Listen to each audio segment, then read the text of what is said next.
Spoon ಅಷ್ಟು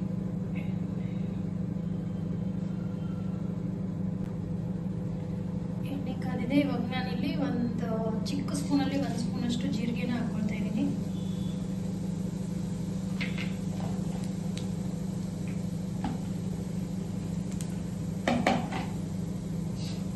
ಹಾಗೆ ಜೀರಿಗೆ ಎಲ್ಲ ಇದಾಗಿದೆ. ಸ್ವಲ್ಪ 1-2-3 ಎಸ್ಲಷ್ಟು ಬೆಳ್ಳುಳ್ಳಿನ ಇಷ್ಟು ರೌಂಡ್ ಆಗಿ ಕಟ್ ಮಾಡಿ ಅದನ್ನ ಕೂಡ ಹಾಕೊಳ್ತಾ ಇದ್ದೀನಿ. ಚೆನ್ನಾಗಿರುತ್ತೆ.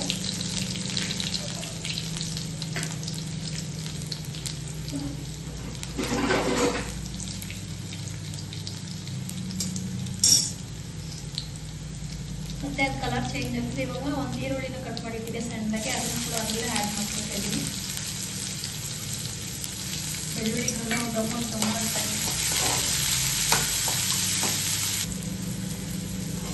ಬೆಂಡೆಕಾಯಿ ಫ್ರೈ ಮಾಡಬೇಕಾದ್ರೆ ನಾವು ಯಾವಾಗಲೂ ಜೀರಿಗೆ ಹಾಕೋಬೇಕು, ತುಂಬ ಟೇಸ್ಟ್ ಆಗಿರುತ್ತೆ. ಸಾಸಿವೆ ಯಾವ ಕಾರಣಕ್ಕೂ ಯೂಸ್ ಮಾಡಬಾರ್ದು. ಸೊ ಅದಕ್ಕೆ ನಾನು ಕೂಡ ಜೀರಿಗೆ ಹಾಕೊಂಡಿದ್ದೀನಿ. ಇವಾಗ ಈರುಳ್ಳಿ ಸ್ವಲ್ಪ ಫ್ರೈ ಆದರೆ ಸಾಕು, ಜಾಸ್ತಿ ಏನು ಫ್ರೈ ಆಗೋದು ಬೇಡ, ಬೆಂಡೆಕಾಯಿ ಜೊತೆ ಫ್ರೈ ಆಗುತ್ತೆ. ಸೊ ನಾನಿವಾಗ ಇಲ್ಲಿ ಒಂದು 4 kg ಬೆಂಡೆಕಾಯಿನ ಕಟ್ ಮಾಡಿ ಇಟ್ಟಿದ್ದೆ, ಅದನ್ನು ಕೂಡ ಇದರಲ್ಲಿ ಹಾಕೊಳ್ತಾ ಇದ್ದೀನಿ.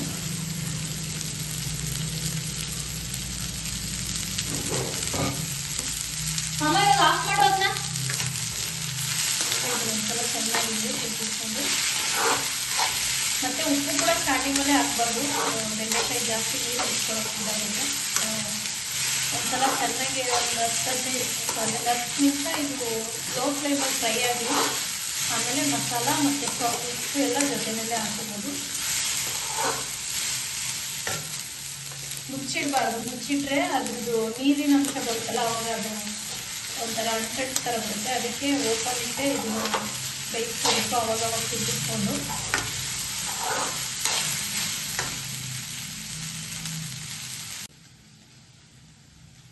ಓಕೆ ಫ್ರೆಂಡ್ಸ್, ನಾನಿಲ್ಲಿ ಚಪಾತಿಗೆ ಹಸಿಟ್ಟು ಕಲಿಸ್ಕೊಳ್ತೀನಿ. ಸ್ವಲ್ಪ ಉಪ್ಪು ಹಾಕ್ಕೊಂಡು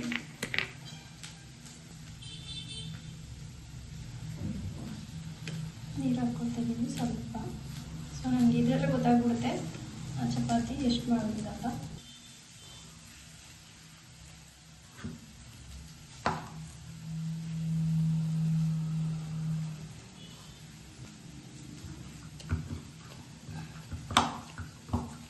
ರೆಡಿ ಆಯಿತು.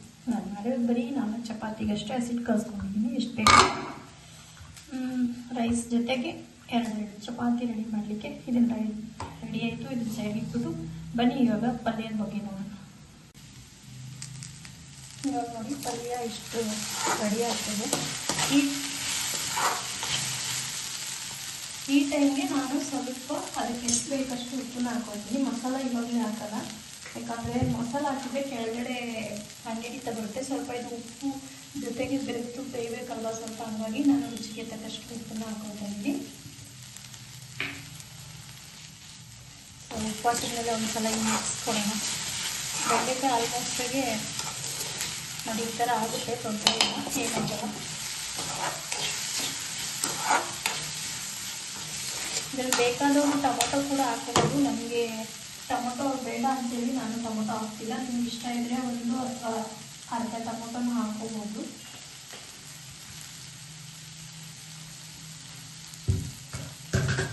ಟೊಮೊಟೊ ಹಾಕ್ತಾರೆ, ತೆಂಗಿನಕಾಯಿ ಹಾಕ್ತಾರೆ, ಏನೇನೋ ಇಂಗ್ರೀಡಿಯೆಂಟ್ಸ್ ಹಾಕ್ತಾರೆ. ಬಟ್ ನಾನು ಇವಾಗ ಸಿಂಪಲ್ಲಾಗಿ ಮಾಡ್ಕೊಳ್ತಾ ಇದ್ದೀನಿ, ಅದಕ್ಕೋಸ್ಕರ ನಾನು ಟೊಮೊಟೊನ ಇದೆಲ್ಲ ಹಾಕ್ತಾಯಿಲ್ಲ. ಸೊ ಇದನ್ನು ಒಂದು 2 ನಿಮಿಷ ಹಾಗೆ ಉಪ್ಪು ಎಲ್ಲ ಬೆರೆಯೋ ಥರ ಬೇಯಿಸಿ ಆಮೇಲೆ ಮಸಾಲ ಹಾಕ್ತೀನಿ ನಾನು. ಓಕೆ ಫ್ರೆಂಡ್ಸ್, ಇವಾಗ ಇಷ್ಟು ಬೆಂದಿದೆ. ಈ ಟೈಮ್ಗೆ ನಾನು ಮಸಾಲೆ ಪುಡಿನ ಹಾಕ್ಕೊಳ್ತೀನಿ. ಇದೇನಿಲ್ಲ, ಮಸಾಲ ಹಾಕಿದ ತಕ್ಷಣ ಎಲ್ಲ ನೀಟಾಗಿ ಆಗುತ್ತೆ. ಸೊ ನಾನಿಲ್ಲಿ ಮಸಾಲಾಗೆ ನೋಡಿ ಧನಿಯಾ ಪುಡಿ, ಚಿಲ್ಲಿ ಪೌಡರ್, ಅರಿಶಿನ ಪುಡಿ 1/4 ಸ್ಪೂನಷ್ಟು ಅರಿಶಿನ ಪುಡಿ ಹಾಕ್ಕೊಂಡಿದ್ದೀನಿ. ಒಂದು 1/4 ಸ್ಪೂನ್ ಮೆಣಸಿನ್ಕಾಯಿ ಪುಡಿ ಮತ್ತು ಧನಿಯಾ ಪುಡಿ 1/4 ಸ್ಪೂನ್ನ ಹಾಕ್ಕೊಂಡಿದ್ದೀನಿ. ಇವಾಗ ಇದನ್ನು ಇದರಲ್ಲಿ ಹಾಕ್ತಾಯಿದ್ದೀನಿ. ಇವಾಗ ಇದನ್ನು ಮಿಕ್ಸ್ ಮಾಡೋಣ ನೀಟಾಗಿ. ಇದು ಕಡಾಯಿ ಸ್ವಲ್ಪ ಇದಾಗುತ್ತೆ, ಸೊ ಹಾಗಾಗಿ ಏನಾಗಲ್ಲ, ಸರಿ ಹೋಗುತ್ತೆ.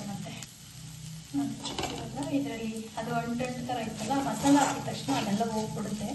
ಅದಿದೆ ಅಂತ ನೋಡೋಕ್ಕಿಲ್ಲ. ಬೇಕಂದರೆ ಇವಾಗ ಸ್ವಲ್ಪ ಲೋ ಫ್ಲೇಮಲ್ಲಿ ಒಂದು 2 ನಿಮಿಷ ಮುಚ್ಚಿ ಇಟ್ಕೋಬೋದು. ಬೆಂದಿಲ್ಲ ಅಂತ ಅನಿಸಿದ್ರೆ ನನಗೆ ಇವಾಗ ಇದು ಕರೆಕ್ಟಾಗಿ ಬೆಂದಿದೆ, ಮತ್ತು ಏನದನ್ನು ಮುಚ್ಚಿಡೋದೇನು ಬೇಕಾಗಿಲ್ಲ ಅಂತ ಅನಿಸುತ್ತೆ. ಸೊ ಫೈನಲಾಗಿ ನಮ್ಮ ಬೆಂಡೆಕಾಯಿ ಪಲ್ಯ ರೆಡಿ.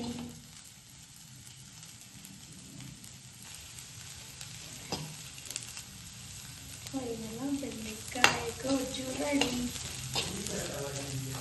ಯಾಮ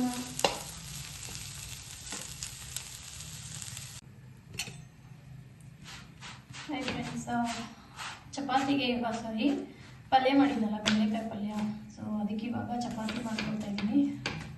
ಸ್ವಲ್ಪ ಅನ್ನ ಇದೆ, ಅನ್ನ ಆ್ಯಂಡ್ ಚಪಾತಿ ಪಲ್ಯ.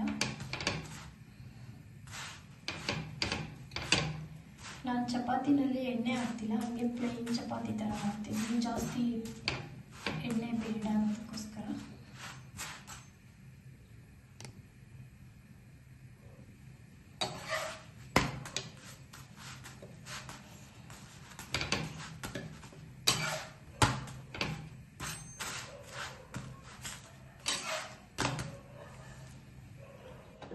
ಓಕೆ ಫ್ರೆಂಡ್ಸ್, ಚಪಾತಿ ರೆಡಿ ಆಯಿತು. ಇವಾಗ ಊಟಕ್ಕೆ ಹೋಗಬೇಕು. ಸೊ ಇವಾಗ